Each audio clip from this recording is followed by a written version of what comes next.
Rombongan keluarga Kelvin akhirnya kembali ke kota pada pagi hari berikutnya. Mereka lebih suka melakukan pemeriksaan kehamilan Eliza di rumah sakit kota. Dalam perjalanan, Kelvin terpaksa duduk di depan, tepat di samping sopir, sementara keluarga lainnya berada di belakang. Ketika ia menggeser jendela antara bagian sopir dan bagian penumpang pada mobil karavan, Lily akan memberikan tatapan tajam padanya yang membuat Kelvin menutup kembali partisinya itu. Ia sangat sedih, seolah dirinya terpisah dari kebahagiaan keluarganya. Sopir bisa melihat betapa muram bosnya ketika duduk di sebelahnya. Hal ini membuatnya sangat gugup ketika mengemudi. "Fokuslah pada jalan dan mengemudilah dengan perlahan," kata Kelvin saat ia bisa merasakan betapa sering sopir di sebelahnya menyeka keringat di dahinya dengan sapu tangan.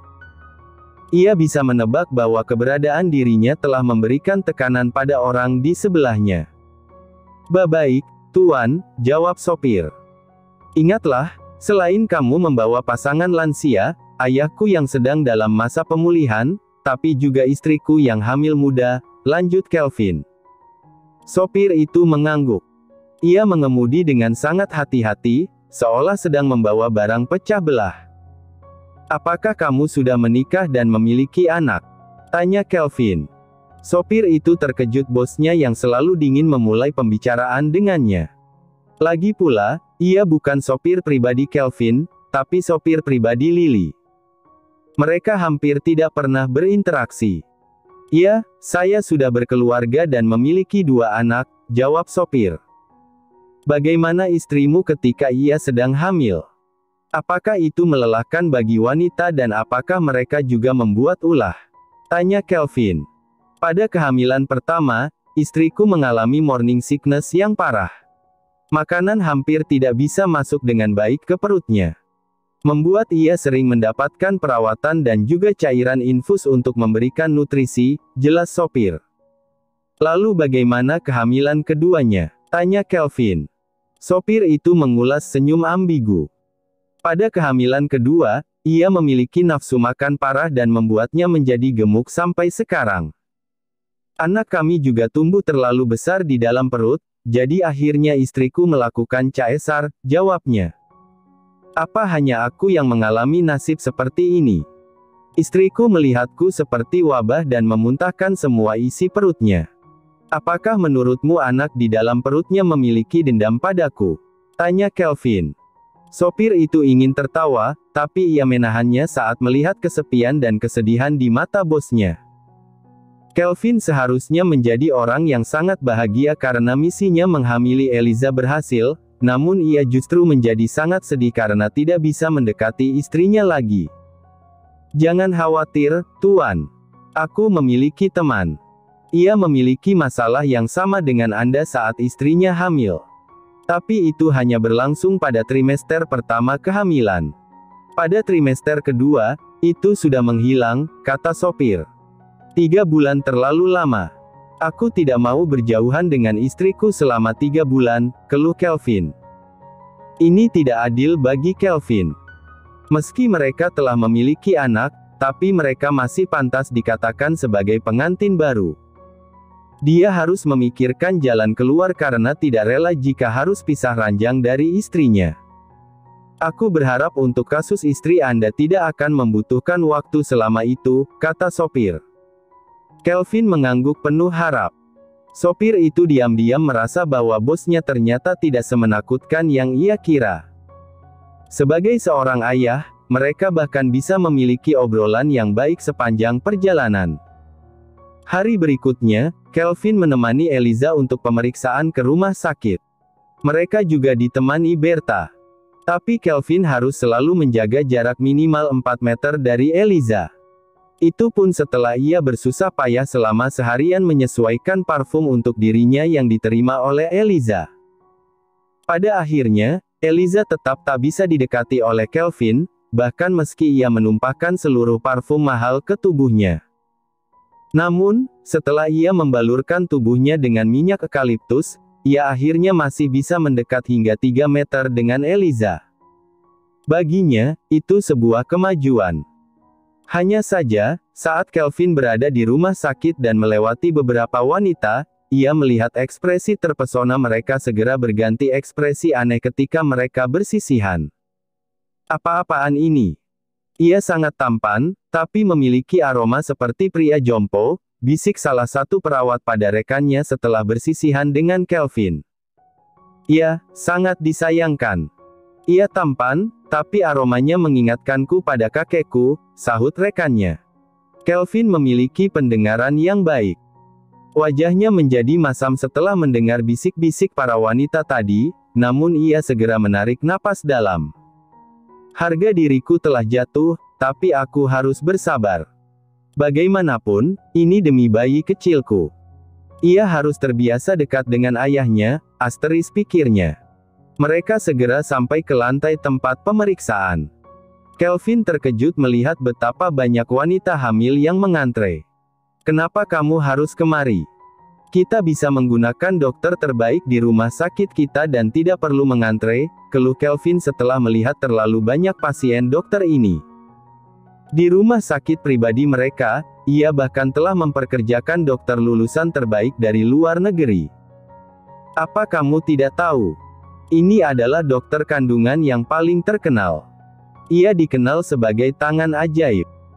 Sering kali dokter lain sudah mengatakan bahwa janin di dalam kandungan tidak memiliki harapan hidup, namun setelah kesini, anak di dalam rahim itu kembali berkembang dengan baik, terang Eliza. Ia menjabarkan dengan baik seperti ibu-ibu yang termakan iklan peralatan dapur. Tapi aku yakin anakku sangat kuat dan baik-baik saja. Ia tidak perlu datang ke dokter ajaib, bantah Kelvin. Apakah harus kondisi buruk untuk datang ke sini? Aku hanya ingin anakku mendapatkan yang terbaik. Jika kamu enggan mengantre, aku tidak keberatan kamu pergi, maki Eliza. Kelvin tercengang. Tidak, bukan begitu maksudku. Kau hanya tidak ingin kamu kelelahan karena menunggu, jelasnya. Eliza tidak menjawab, sementara Berta juga berada di posisi yang sulit. Di sisi lain, ia merasa iba melihat putranya menjadi terpojok. Tapi ia juga tahu bahwa dokter ini sangat terkenal. Aku akan pergi membelikan kalian minum, kata Berta sambil berdiri. Saat mereka menunggu antrean, pasangan itu juga melihat dua sosok tak asing, yaitu Winston dan Carissa, yang baru saja datang. Winston tampak sangat hati-hati ketika membantu Carissa berjalan. Eliza melambai pada mereka untuk memintanya duduk di dekatnya. Eliza, kenapa kamu ada di sini? Apakah kamu hamil? Tanya Carissa. Eliza hanya menjawab dengan senyuman yang cukup untuk membuat Carissa tahu arti dari senyuman itu. Astaga, keren sekali. Anak kita nanti akan menjadi teman sebaya lagi, seru Carissa. Carissa hendak duduk di tempat duduk sebelah Eliza, namun Winston buru-buru meletakkan selimut halus dengan logo huruf H sebagai bantalan pantat setelah melipatnya menjadi persegi. Kamu tidak perlu menaruh selimut untuk alas dudukku, keluh Carissa. Ia melihat ada banyak orang melihat ke arahnya setelah apa yang dilakukan oleh Winston. Tempat duduknya keras dan dingin, jawab Winston. Kelvin menjadi cemas. Ia merasa perlakuan dan perhatian Winston membuatnya terancam, jadi ia segera mengeluarkan komentar. Semua tempat duduk di ruang tunggu rumah sakit terbuat dari besi. Jika ingin duduk di sofa yang lembut, maka itu lobi hotel, sindirnya. Eliza memelototi Kelvin. Berani sekali pria ini mengomentari perhatian orang lain saat ia tidak bisa melakukan hal yang sama, asteris pikirnya. Carissa juga merasa ini berlebihan. Winston, ini terlalu berlebihan. Ini membuatku seolah menderita wasir, keluhnya. Winston mengerutkan keningnya. Duduklah yang baik. Kemarin kamu baru saja terjatuh dengan posisi duduk. Kita masih belum tahu apakah janinnya akan terpengaruh atau tidak, tegasnya. Saat Carissa sudah duduk, Winston memberikan infus water berisi potongan buah lemon dan daun mint. Minum ini agar kamu tidak mual, katanya. Carissa menerimanya. Belakangan ini, ia telah terbiasa dengan cara Winston merawatnya, seolah dia takut Carissa akan menghilang dengan anak yang ada di dalam perutnya. Winston, sepertinya kamu tahu banyak, puji Eliza. Dia mempelajari banyak hal dengan buku prenatal yang ia beli, jawab Carissa. Wah, kamu sangat perhatian. Carissa, kamu sangat beruntung, puji Eliza. Kelvin terbatuk ringan. Ia tahu kini dirinya telah dibandingkan secara tidak langsung. Bagaimana aku bisa dibandingkan dengan pria licik seperti Winston? Ia menyukai adik angkatnya bertahun-tahun dan sengaja menggunakan anak untuk mengikatnya. Tentu saja ia akan membuat banyak persiapan, batin Kelvin. Bagaimana aku bisa memberikan perhatian lebih saat kamu bahkan tidak bisa aku dekati dan juga belum sehari aku tahu kamu hamil. Lagi pula, aku jauh lebih bertanggung jawab dengan menikahimu, bela Kelvin. Winston mengerutkan keningnya. Tampak jelas Kelvin kini membidiknya. Ayah sedang berada di luar negeri untuk perjalanan bisnis. Jadi, aku belum memiliki kesempatan untuk bicara dengannya. Saat aku ingin mendapatkan surat nikah dulu, Carissa memilih untuk menunggu ayah, jelasnya. Eliza segera menyahut saat suasana menjadi canggung dan berubah seperti medan peperangan. Mari kita bahas yang lain, usulnya. Beberapa saat kemudian, nama Eliza mendapatkan panggilan untuk konsultasi. Berta yang baru saja datang merasa lega karena ia tidak terlambat. Mereka bertiga segera masuk ke dalam ruangan dokter. Kelvin sendiri dengan sadar diri terus menjaga jarak dari Eliza. Kamu suaminya, bukan? Kenapa kamu berdiri begitu jauh?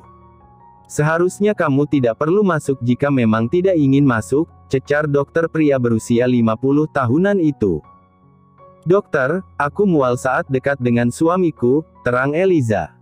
Oh, memang kasus seperti itu sering terjadi, jawab dokter. Kelvin menatap dokter itu dengan kerutan yang dalam setelah ia dimarahi bahkan sebelum ia tahu alasannya. Seorang perawat mulai membantu Eliza untuk membuka kemejanya dan meletakkan cairan kental ke bagian perut bawah Eliza. Setelah beberapa saat, dokter mulai memindai perut Eliza. Melalui layar, ia menunjukkan bahwa sudah ada kantung kehamilan. Ini adalah calon janinnya nanti. Untuk sekarang, karena masih terlalu dini, maka masih berbentuk gumpalan darah karena usia kandungan yang terlalu dini. Mari kita melihat anak Anda nanti pada bulan berikutnya, jelas dokter. Apakah itu anak kembar atau tidak? Tanya Kelvin. Anak kembar akan terdeteksi ketika usia kehamilan 10 minggu. Untuk sekarang, aku masih belum bisa memastikannya karena usia kandungan yang masih dini, jawab dokter. Eliza menatap Kelvin. Apakah kamu ingin anak kembar? Tanyanya. Aku menerima apapun hasilnya, bahkan jika tidak kembar, asalkan itu sehat. Hanya saja, jika kembar, kita harus membuat persiapan lebih. Mungkin dengan meningkatkan porsi makanmu menjadi 3 orang, jawab Kelvin. Eliza kehilangan kata-kata, begitu juga Berta yang memiliki ekspresi wajah kaku. Sementara itu, dokter tersenyum. Tidak perlu berlebihan seperti itu. Ibu cukup makan seperti biasa dan hanya perlu memperhatikan asupan nutrisinya. Kamu akan mengubahnya menjadi babi dengan memberinya jatah makan 3 orang, sanggah dokter.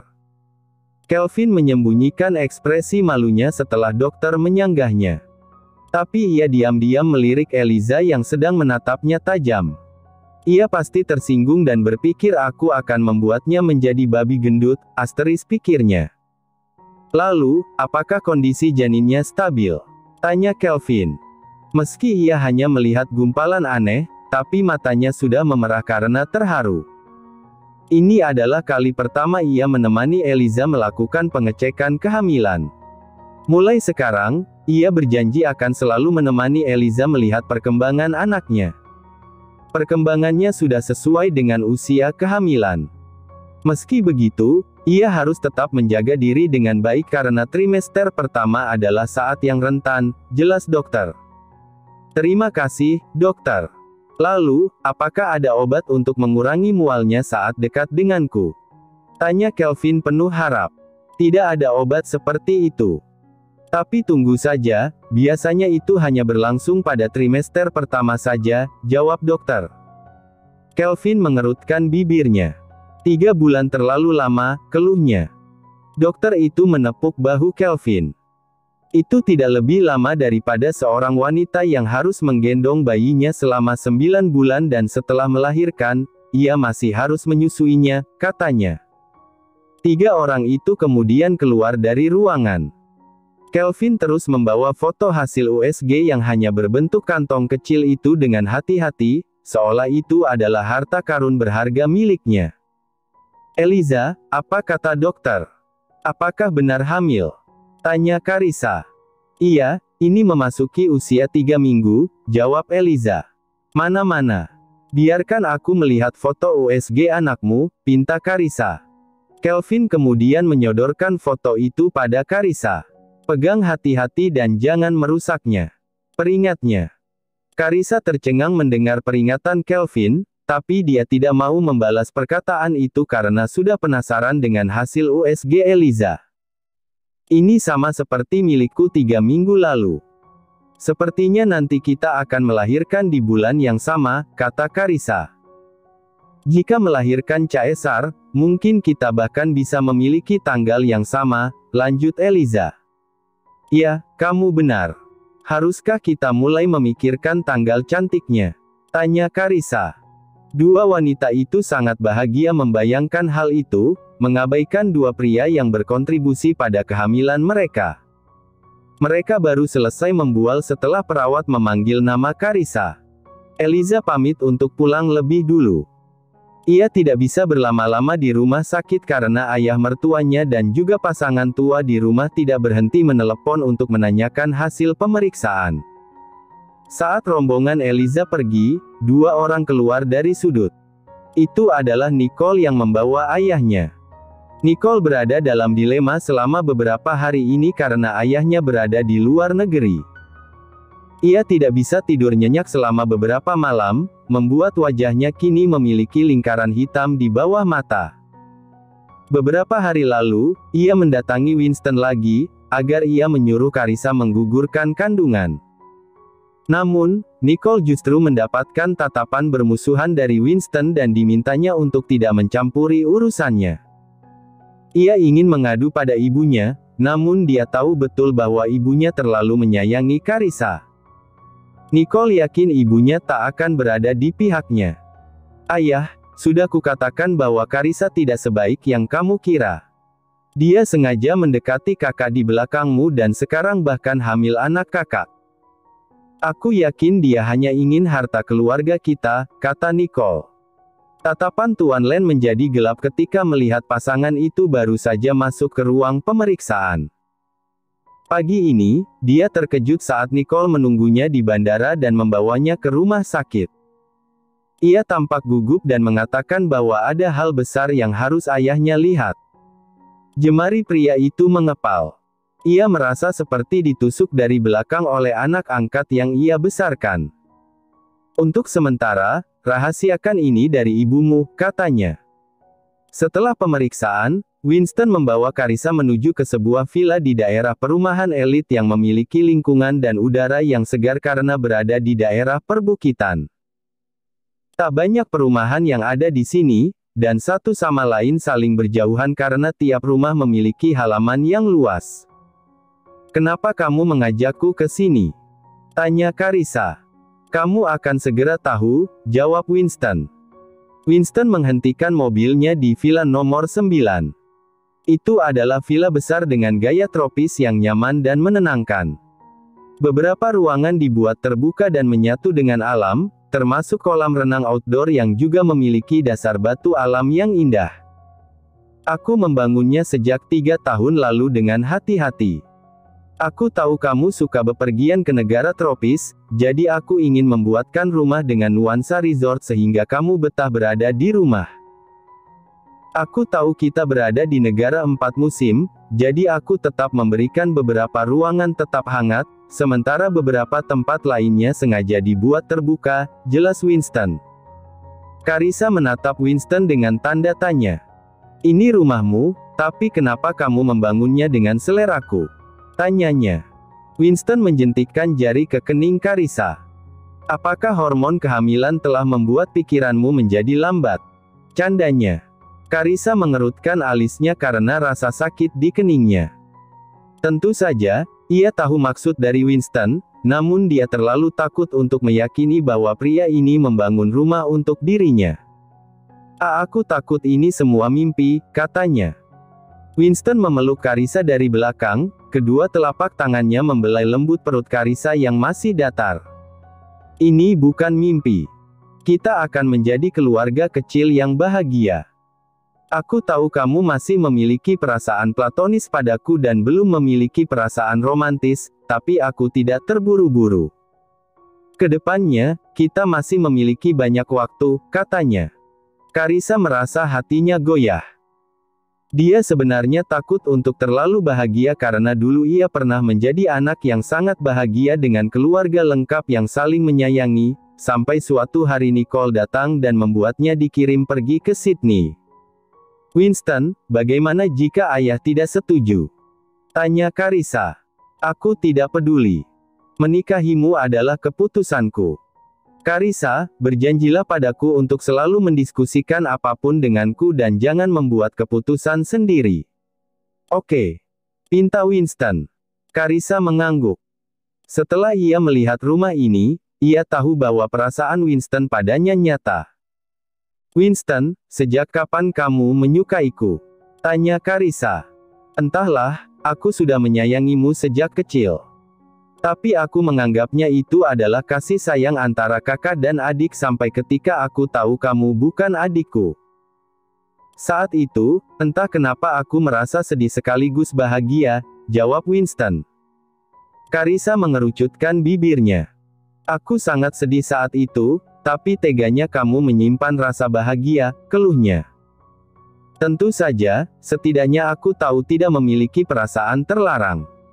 Bahkan saat itu, aku takut bahwa aku memiliki kelainan karena menyukai adik sendiri, jelas Winston.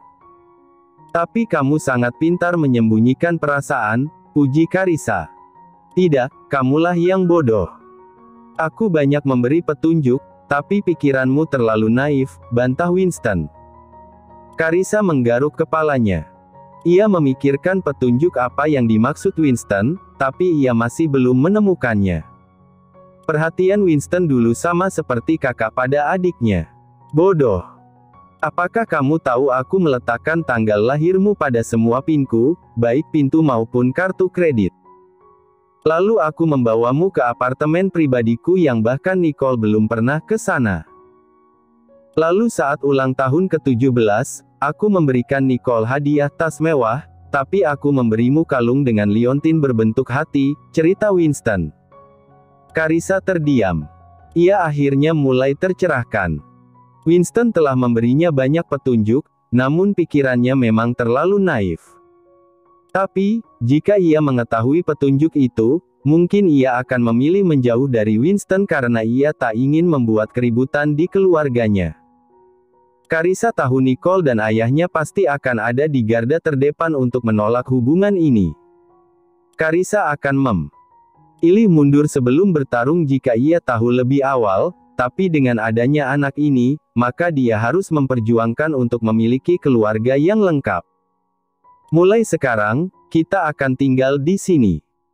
Katakan sesuatu jika ada yang kurang menurutmu atau jika kamu ingin melakukan perubahan, kata Winston.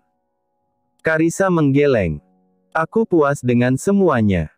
Ini indah dan sesuai dengan keinginanku, jawabnya. Jadi, mulai malam ini aku boleh tidur seranjang denganmu, kan? Bisik Winston. Seketika tubuh Carissa langsung menegang dan semburat merah menyebar di wajah hingga pangkal telinganya. Tetapi dokter mengatakan bahwa trimester pertama masih rawan. Winston tertawa sambil mencubit pipi merah Carissa. Apa yang kamu pikirkan? Kita hanya akan tidur seranjang, tentu saja aku tahu bahwa kandunganmu masih sangat rentan. Lagi pula, aku juga ingin anak kita tumbuh dengan baik. Sekarang, bersiaplah mandi. Aku akan masak makan malam untukmu, katanya. Carissa menarik napas lega. Baiklah, Kalau begitu aku akan mandi lebih dulu, jawabnya. Carissa tidak kesulitan untuk mencari kamar utama mereka. Itu adalah kamar yang cukup luas dengan jendela kaca besar yang membuat penghuninya bisa melihat pemandangan kebun rimbun ala resort tropis. Kamar ini juga memiliki balkon terbuka yang membuat udara segar bisa masuk dengan baik ke kamar jika jendela kaca geser dibuka. Tunggu, kenapa rasanya model kamar ini sangat familiar, gumam Carissa. Ia mencoba memeras otaknya untuk menemukan di mana ia pernah melihat desain kamar seperti ini.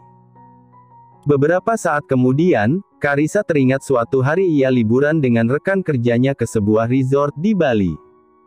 Saat itu, Winston meneleponnya ketika malam hari.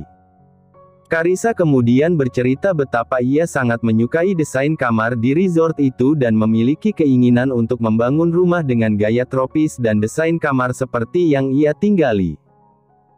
Winston sempat menanyakan di resort apa ia tinggal dan berkata bahwa ia akan membeli untuknya, tapi sekarang pria itu justru membuatkan replika tempat itu untuk rumah mereka. Hati Carissa merasa hangat, dan hatinya semakin tertuju pada Winston. Ia tersentuh, ternyata pria itu sangat peduli padanya dan telah menunggu dalam waktu yang lama untuk mereka bersama. Carissa masuk ke kamar mandi. Ia menikmati bathtub berbentuk stone bathtub yang terbuat dari batu alam. Kamar mandi ini juga memiliki dinding kaca dan atap terbuka yang bisa menikmati pemandangan pepohonan rindang. Meski begitu, tetap ada kelambu dan atap yang bisa dibuka tutup jika ingin lebih privasi atau saat musim dingin tiba. Jangan mandi terlalu lama, kata Winston sambil masuk ke kamar. Carissa tersentak. Ia tidak memakai apapun pada tubuhnya dan segera menenggelamkan dirinya dengan lautan busa. Kenapa kamu menerobos masuk? Tanyanya. Kamu tidak menguncinya, jadi aku masuk. Lagi pula, ini juga rumahku. Haruskah aku mengetuk? Jawab Winston. Meski begitu, kamu membuatku takut, keluh Carissa. Kemarilah, aku akan membantumu mengeringkan tubuh. Kamu sudah mandi selama 1 jam, bahkan sampai aku menyelesaikan masak, kata Winston. Tidak, paling hanya setengah jam. Aku melihat-lihat sekitar kamar dulu sebelum mandi, bantah Carissa. Tetap saja, setengah jam adalah waktu mandi yang lama, dan kamu bisa masuk angin, tegas Winston. Winston mengambil handuk berbentuk jubah dan datang mendekat ke bathtub Carissa. Aku bisa melakukannya sendiri, kata Carissa. Tidak, lantainya licin. Bagaimana jika kamu terpeleset? Kamu telah memercikkan air ke segala arah. Apakah kamu bebek yang sedang mandi di sungai? Goda Winston. Winston, aku bukan bebek, maki Carissa. Aku juga bukan anak kecil yang akan berlarian di kamar mandi saat lantainya basah. Keluarlah, aku bisa mengurus diriku sendiri, keluhnya. Winston terkikik. Baiklah, aku akan berbalik, tapi tidak akan keluar. Jadi, segera keluar dari bathtub karena aku akan membantumu berjalan keluar dari kamar mandi, katanya. Carissa mendengus kesal. Pada akhirnya, ia keluar dari bathtub setelah Winston berbalik dengan satu tangannya mengulurkan handuk kering. Saat Carissa selesai menalikan sabuk kimononya, ia baru menyadari bahwa di depan Winston ada kaca yang telah menangkap gambaran ia keluar dari bathtub dan memakai kimononya. Kamu melihat semuanya, kan? Kamu berbalik, tapi kamu mengintip semuanya, kan? Kata Carissa dengan suara bergetar. Ia sangat malu sampai-sampai ingin masuk kembali ke dalam bathtub dan menenggelamkan dirinya ke dalam busa. Kamu tidak perlu malu. Apa kamu pikir anak di dalam perutmu bisa muncul begitu saja tanpa aku melihat semua tubuhmu? Goda Winston. Tetapi saat itu aku mabuk, bela Carissa. Winston meraih pundak Carissa. Ayo ganti baju dan turun makan. Makanan akan segera dingin jika kamu tidak segera turun, ajaknya. Carissa memelototi Winston, namun pria itu masih tertawa karena menurutnya wanita ini justru menggemaskan saat pipinya mengembung karena cemberut. Mereka makan malam bersama 10 menit kemudian. Winston membuatkan Carissa 5 jenis menu makanan yang semuanya adalah makanan sehat. Penampilannya sangat indah dan menggiurkan, namun saat Carissa menggigitnya, ia tidak merasakan apapun. Rasanya cenderung hambar. Kenapa rasanya sangat hambar? Tanya Carissa. Terlalu banyak bumbu tidak baik. Banyak garam akan membuat tekanan darah naik, dan itu akan buruk saat melahirkan nanti. Terlalu banyak gula akan membuat janin terlalu besar di dalam perut, jelas Winston. Carissa tercengang. Tapi, ini berlebihan. Aku hanya hamil, bukan menderita sakit. Sedikit menambah bumbu tidak masalah, protesnya. Winston menyendokkan makanan dan menyuapi Carissa yang muram. Jangan mengeluh. Nanti kamu akan terbiasa. Aku juga akan menemanimu makan makanan seperti ini mulai sekarang. Aku tetap mengizinkanmu makan makanan enak, namun itu hanya sekali dalam seminggu, katanya. Carissa memakan dengan berat hati. Setelah itu, ia bahkan harus meminum pil asam folat, vitamin, dan juga kalsium. Winston akan menepuk kepalanya seperti menepuk anak kecil yang berhasil minum obat dengan baik. Bagus sekali, anak dan ibunya akan tumbuh dengan sehat jika kamu patuh seperti ini, puji Winston. Carissa memutar bola matanya. Ia melihat susu kehamilan yang masih disodorkan oleh Winston ke arahnya. Setelah mendengus, Carissa meminum susunya, namun sisa susu tertinggal di bibirnya. Kamu sengaja menggodaku, bukan? Tanya Winston. Hah? Kenapa aku harus menggoda pria yang menyiksaku minum obat? Balas Carissa. Winston kemudian mencium bibir Carissa sambil menyesap sisa susu yang tersisa di bibirnya. Mata Carissa melebar, ia terkejut dengan ciuman mendadak itu. Ini adalah ciuman pertama mereka saat Carissa dalam kondisi sadar dan tidak mabuk. Jantung Carissa berdetak dengan kencang dan pikirannya menjadi kacau. Rasa susunya tidak buruk, kata Winston setelah selesai berciuman. Carissa linglung. Sesaat yang ia tahu, Winston telah menggendongnya naik ke atas dan membaringkannya di tempat tidur. Tidurlah lebih awal. Aku ada di ruang kerja tepat di sebelah kamar kita untuk menyelesaikan beberapa pekerjaan yang tertunda, tapi kamu bisa memanggilku jika membutuhkan sesuatu, kata Winston. Winston menyelipkan Carissa ke dalam selimut. Ia pergi setelah membenamkan ciuman di kening Carissa. Ponsel Carissa berdering. Ia melihat itu adalah panggilan Eliza dan buru-buru mengangkatnya. Bagaimana pemeriksaanmu tadi? Tanya Eliza. Ia tadi buru-buru pergi, jadi tidak bisa menunggu temannya hingga selesai pemeriksaan. Semuanya baik-baik saja, jawab Carissa. Syukurlah, aku turut senang mendengarnya, kata Eliza. Eliza, aku rasa Winston terlalu berlebihan dalam merawatku saat hamil. Ia memaksaku makan makanan hambar dan membuatku minum banyak obat dan susu kehamilan yang tidak enak, keluh Carissa. Ia akhirnya memiliki teman untuk mengeluh.